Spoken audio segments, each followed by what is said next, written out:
and she was hired in 2016 to take over that house management position after Skip had retired, and he actually moved away from Sarasota.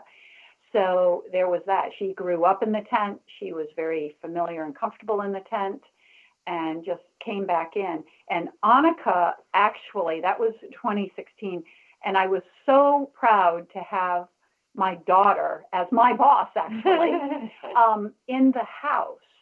And Annika was actually responsible for the first formal partnership between the Circus Arts Conservatory and the Out of Door Academy. Annika's a very detailed person. Yeah. We had a lot of kind of rules and regulations, as you can imagine, how we do things, procedural things. There was nothing in writing at that time.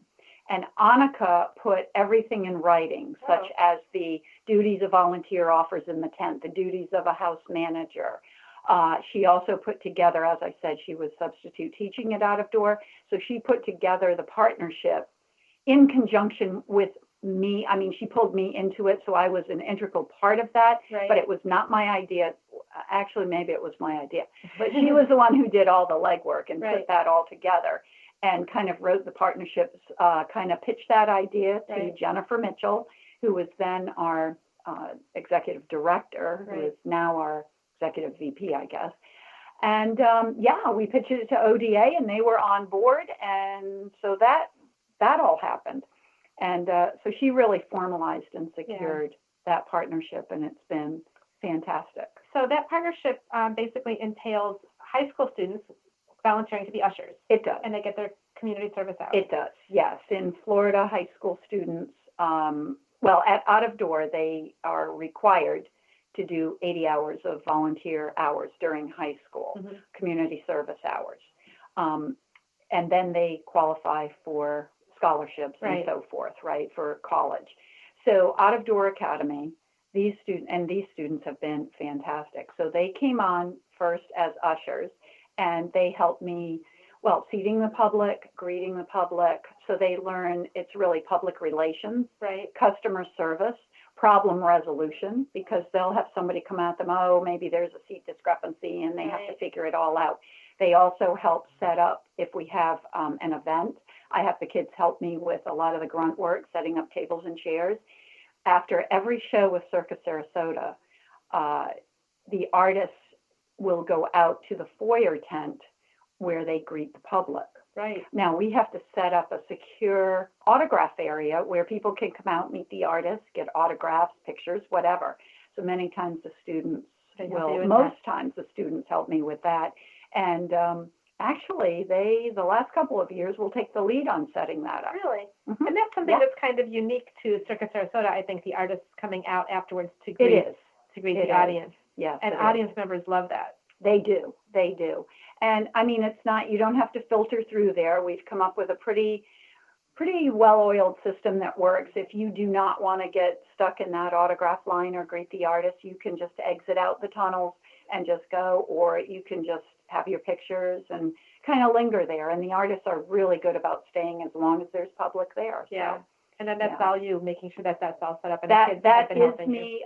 The house manager and I have kind of devised a system where the house manager stays in the performance area in the house, and I will escort the artists come from the center ring, and they walk through the public seating area, the tent, and out to the front. And I stay with them, and I'm kind of the bodyguard, if you will. If they need something, if the public needs somebody to snap a picture, I take pictures of people with the artists. And just stay and kind of keep an eye on what's going on in the front foyer tent, while the house manager handles kind of cleaning up the house and watching over the public as they exit. So about how many volunteer ushers do we have each show? Well, I can tell you this. I like to have 33. That's my magic number, because I have 6 out front in the foyer tent. We have a Pedro's beer garden, so we do sell beer and wine. So I have 3 ladies who staff that. I have somebody who sells programs, and I have 2 greeters at the front tent. So there's 6 out there. I go with 4 ushers in each tunnel, because we have ringside and box seats those are the pricier seats, the better seats, and our VIP seats. So if you purchase a ringside or a box seat and you want that VIP experience, when you come through our tunnel, you are greeted happily and you are escorted to your seat. The mezzanine seats we do have ushers stationed, 2 ushers in each section, ideally. And they're stationed to help people find their seats if they need help with it. And those are the seats kind of upstairs, with more stadium seating. All of our seats are brand new seating. It's what we're in our 3rd year this year with our brand new seating, all custom made in Italy, like our tent. And we seat roughly 1,635 patrons, depending on rigging. That number always varies because of the rigging and how we have to rig certain acts. Right. So sometimes we lose seats. For example, last year we lost 18 seats, 9 on each side, because of how the high wire was rigged. It was actually rigged into the seating, into the crowd, because the 2 artists chose to come up an incline wire where they started from the seats and walked up to the high wire. So it was very exciting. And I guess they can't be walking over people directly. They were, yes. Oh. They were walking over people directly, but I would black out the seats right there. Right. And yes, so the wire was strung right over people. Wow. Yes, very exciting. Yeah, it was actually. So you've done this for a little while now. What do you recall are some of your favorite performers of the past? Oh my gosh. Well, I can tell you. I prepared this because I had to really think about it, because I told you I'd fall in love with everybody. But I will say, going back to, and I started, like I said, 2007, 2008, really 2008. But going back to 2014 with Wonderstruck. Okay, Wonderstruck was our last year where we performed in our location on 12th Street, which was across from Ed Smith Stadium. It was in a big field and kind of more downtownish. Well, Wonderstruck, the artist who stands out for me from that particular show was Eric Neiman. And Eric Neiman was known as Wizard of the Wire. He was a high wire artist. Now, that's not to say like above the ring, okay? He was just a tightrope walker. Okay. So all right. So it wasn't high. Tightrope walker. And he was the ace of the tightrope. Well, Eric was this young, effervescent, energetic performer. And at the time I was working, I was not in my present position, but I was working the Even Tunnel. And there was a young boy by the name of Brando Anastasini on the show that year. He was about 12 or 13, little Brando. And he was there working with his father for a dog act. Well, Brando told me he wanted to be a tightrope walker. Yeah. So he would run in up the tunnel right before Eric's performance and ask for a seat. And so he could watch that performance and watch. And I would always give him a seat, you find where he can go, because we accommodate that. And he would watch that performance, and then he would run out of the tent and get ready to come on with his father's act. So Brando that year was walking up and down the ropes outside the tent, like the anchor rope. Yeah. And Eric just decided to mentor him.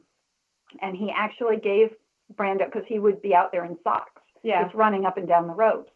And Eric gave him a pair of used wire shoes. Oh. Now, fast forward today, Brando is like 20. Yeah. And he is a phenomenal tightrope walker and performer, and has just mastered the backward somersault on the tightrope. Okay. And he was so cute, because he used to say, I'm going to be a famous tightrope walker one day. And I'd be like, well, it will be my pleasure to sit and watch you. Yeah. So that was from 2014, and it was special because it was our last year in that location. Right. And then when I come up to 2016, that was our show, Red, White, and Bellow. Right. Okay, Bellow Knock, I mean, oh my God, nothing compares to working with the energy and the charisma of Bellow Knock. Yeah. And Bellow just feeds my own high energy. Right. So that was a really special show. There were so many world-class artists that year. Sylvia Zerbini and I struck up a friendship that year. She does the Liberty horses. She's fabulous. The Pellegrini brothers were phenomenal from Italy, the hand balancers. Right. And that year was special to me because the Guinness Book of World Records was there for Annalise Knock, as she actually completed the most forward somersaults in 60 seconds in the Wheel of Death, 50 feet up in the air. Female, the only female in the world ever to do it. And it was just fantastic hosting the Guinness crew. Right, I was there for that. That was fabulous. And my own daughter, Annika, was the house manager that year. So, yeah, that was phenomenal. I mean, have been so many over the years. Yeah. Well, I'm really sorry to say that we're out of time, but it's been absolutely fabulous speaking with you and hearing your story. So thank you so much. I might have to have you come back to hear more. You might have to, because I've got some other shows and some other phenomenal things to add, like the Smithsonian Folklife Festival. And so we will definitely have you back. But definitely. I'd like to say again, thank you so much. And as we always like to say at the end of our shows, may all your days be circus days. Thank you so much, Beth. I really appreciate being here. It was so fun. Thank you.